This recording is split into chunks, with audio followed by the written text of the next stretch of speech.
It's Debbie Potts, and I want to go over some interesting articles I got from Endure IQ. So let's dive in to making sense of incremental exercise testing fat oxidation. This is what I'm doing with the metabolic testing equipment from Pinoy. But Endure IQ, Dr. Dan Plews talks a lot of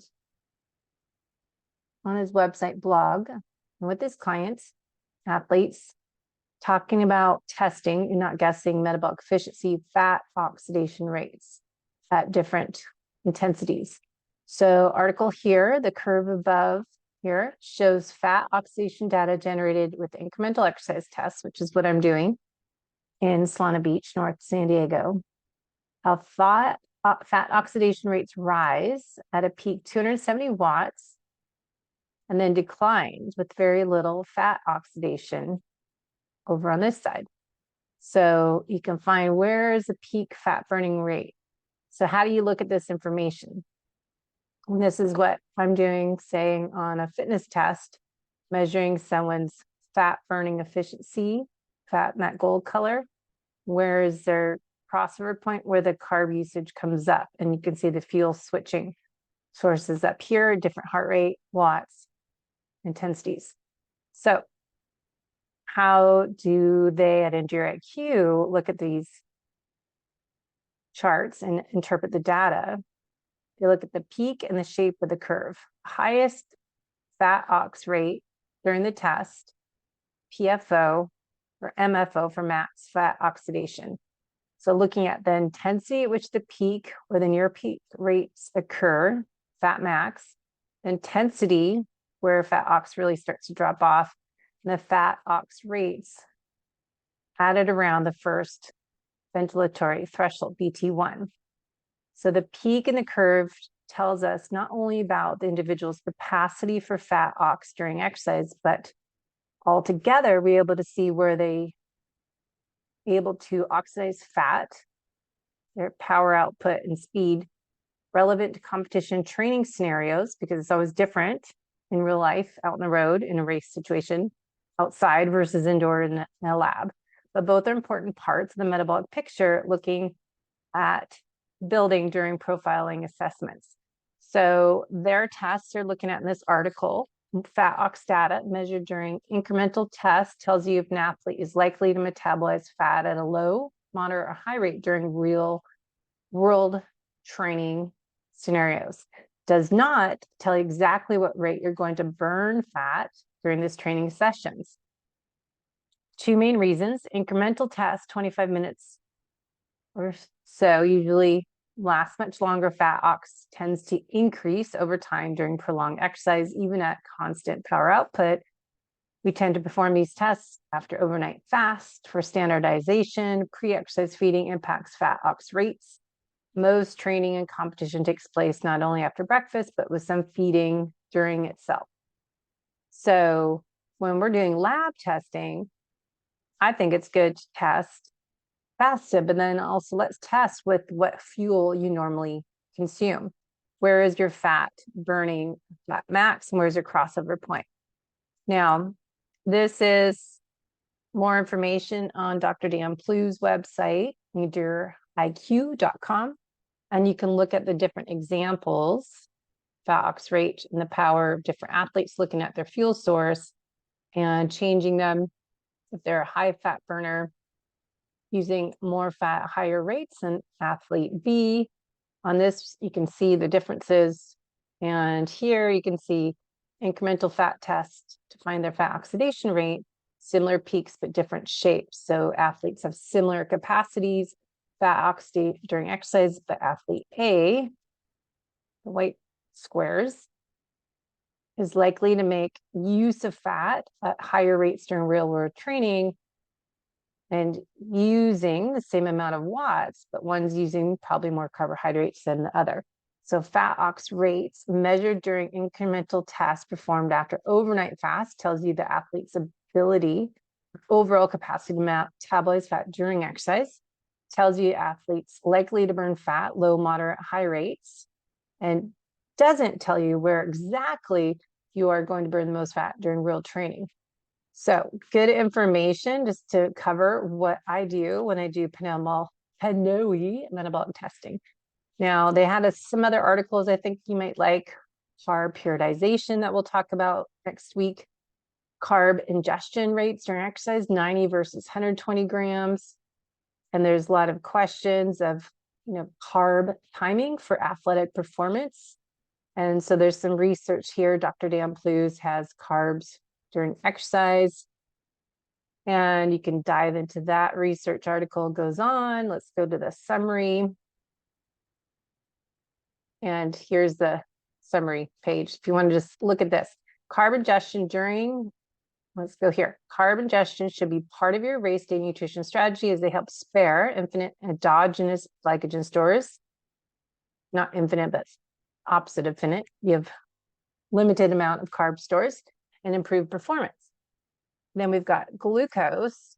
Only base sources should be ingested rates up to 60 grams max an hour, whereas combined glucose, fructose, or sucrose based maybe up to 90 grams per hour. Tested out in training, not race day. And then he says there isn't any compelling evidence that ingesting carbs at rates of 120 grams an hour will improve performance. So then I wanted to tie in some research that Dr. Stacy Sims' team sent over. So I was asking Dr. Stacy Sims' team, women are not small men. We fuel differently. We need different fuel on board. We are longer. We burn fat longer than men. We have more fat, slow twitch muscle fibers and fast twitch.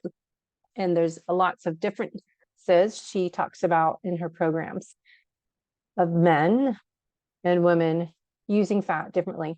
And that the fasted exercise versus fed exercise, women may burn more fat at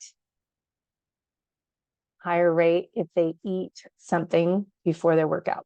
So I asked her, what are those articles? The effects of nutrient timing on training adaptations in resistance trained females. So this is a study determined looking at pre and post workout nutrition on strength, body comp, and metabolism in trained females over 6 weeks of high intensity. So I always look at what the study was done on. These are 43 trained females measuring strength, body composition, metabolic variables before and after, high intensity.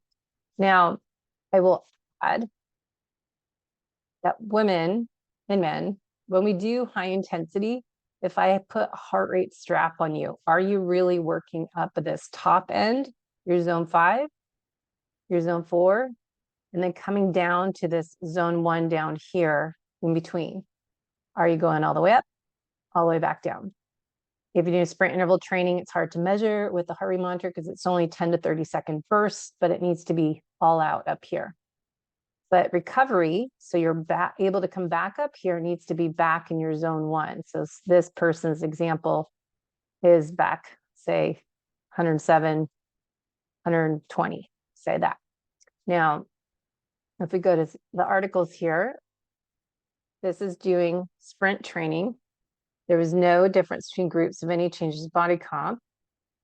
Significant changes there were, here this is part, significant differences with pre and post experiencing greater increases, and REE changes were not significant between groups. And pre-demonstrated, this is what I guess she's talking about here, pre-demonstrated greater fat oxidation at 30 minutes post-exercise. So the conclusion is peri-workout nutrition potentially, I think this is where we're all individuals, need to test this out, potentially important for upper strength and metabolism for upper body strength. Pre may be more effective promoting fat utilization immediately post-workout. So participants, what did they do? You can go back and look, but they consumed 1 to 1.5 carb protein supplement pre-training, post-training, then they had no supplement. So then you go look at the results. The pre-training demonstrated greater fat ox. So interesting. Looking into that, you can dive into a little bit more. So that was one article she sent me. Then this one, the acute effect of exercise modality, nutrition, manipulations, and post-exercise, resting energy expenditure, and respiratory exchange ratio in women. Now, keep in mind, the respiratory exchange ratio is this carb to fat ratio when I'm doing metabolic testing. So we see how many calories you're burning, heart rate, RER. So say we want to, where is this RER? 0.70. So actually I can go into here and let's just look at your RER, take out these, look at heart rate, total carbs, fat. Okay, so then we can say, okay, where is this person's RER where they're burning the most fat is going to be 0.7 when they're burning all carbohydrates. That is 1.0. So we can see what is that RER is the gold number. So they're burning fat right here, below there, there, and then we can go look at, all right, what is that data point heart rate? 152, and then where are they burning the most fat? So we can look at all this. Now, what if we could fuel you differently, fasted, and then do a test with you exercising with food on board and see where do you as a unique individual burn the most fat? So we can adjust this data where you're burning the most fat and where the metabolic crossover point is if we gave you different food before, during, and after, do our own study on you because you are unique. So what did this test say? Well, what their study was, examine the effect of exercise modality, pre-exercise carb and protein ingestion, and post-exercise training. So pre-exercise carb or protein ingestion on post-exercise. So you have to read their methods, who the test was done on, how old were they, randomized, crossover, double-blind study.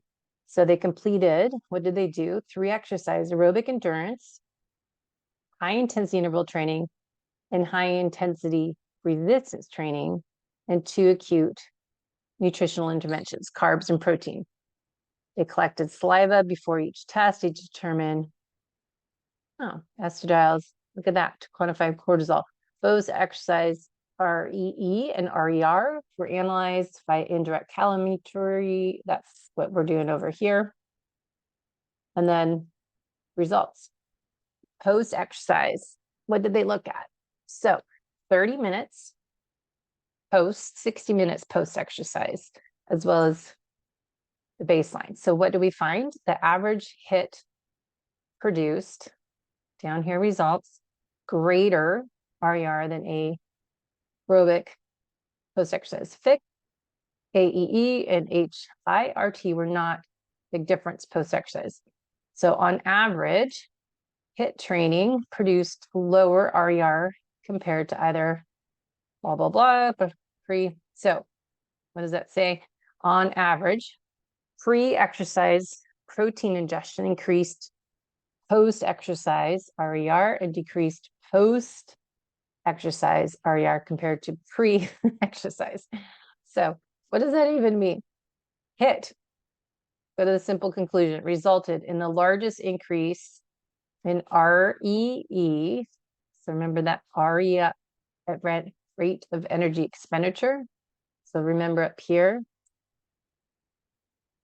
REE, and largest reduction in RER. So they burn more fat by eating whatever amount they said here, the protein and carbs.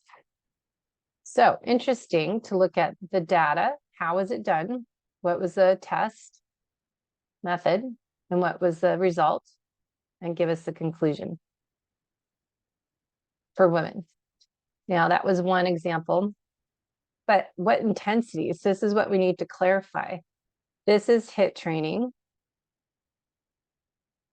Pre-workout, upper body strength and metabolism.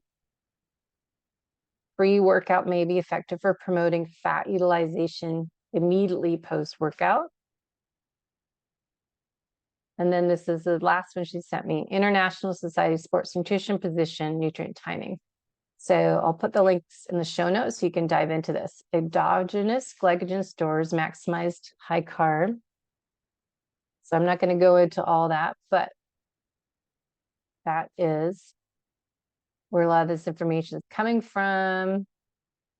More research needed to determine exercise and altered meal frequencies, weight loss, ingesting 20 to 40 grams of protein of high quality source every 3 to 4 hours, most favorable effect muscle protein synthesis when compared to other dietary patterns with improved body comp and performance outcomes. Casein protein prior to sleep can increase muscle protein synthesis and metabolic rate throughout the night without influencing lipolysis. So interesting, looking at their abstract. So check this out. Good information. Let's see all the research Fran showed and filled is often in these studies. So I want you to figure out how you can get metabolic testing locally for yourself and figure out what's best for you. So that's some information to share. Thanks for listening.